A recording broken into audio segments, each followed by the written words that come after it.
Setelah lama bungkam, Ferdy Sambo akhirnya bongkar pelaku utama kasus Jessica Wongso.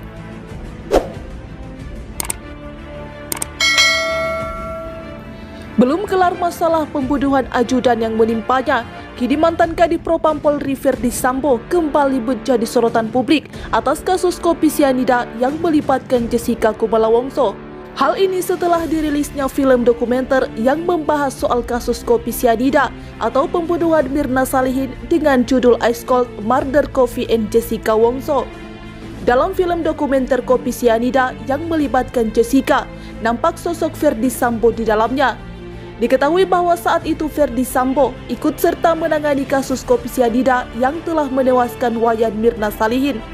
Ferdy Sambo dan Krishna Murty bahkan menetapkan Jessica Kumala Wongso sebagai tersangka meski tak ada bukti kuat. Banyaknya kejanggalan yang ditemukan dalam kasus ini membuat banyak pihak berharap agar kasus Jessica Wongso yang telah disidangkan 7 tahun lalu kembali dibuka. Pasalnya banyak publik yang kini ragu jika Jessica Wongso yang telah menyebabkan kematian Mirna lewat segelas kopi sianida. Keraguan publik semakin bertambah dengan munculnya sosok Ferdy Sambo dalam film dokumenter kasus kopi sianida yang semakin menimbulkan banyak spekulasi. Banyak yang menduga jika Ferdy Sambo ikut menutupi kebenaran pada kasus kopi sianida yang telah menjerat Jessica Wongso dengan kurungan 20 tahun padahal tidak ada bukti valid. Dugaan tersebut semakin didukung karena ternyata Ferdy Sambo naik pangkat usai menangani kasus kopi sianida Jessica Wongso. Diketahui bahwa saat menangani kasus kopi sianida di tahun 2016 lalu, Ferdy Sambo masih menjabat sebagai Wakil Direktur Reserse Kriminal Umum Polda Metro Jaya.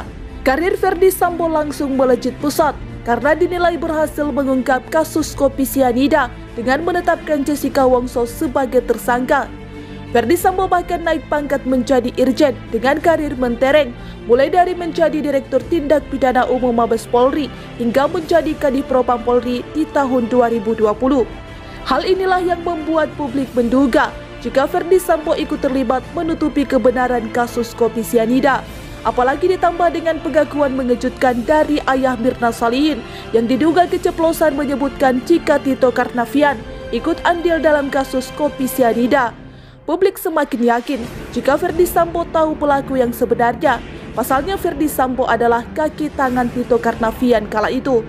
Namun demikian saat ini Ferdy Sambo telah ditetapkan sebagai terpidana atas kasus pembunuhan berencana terhadap ajudannya Brigadir Joshua Huta Barat.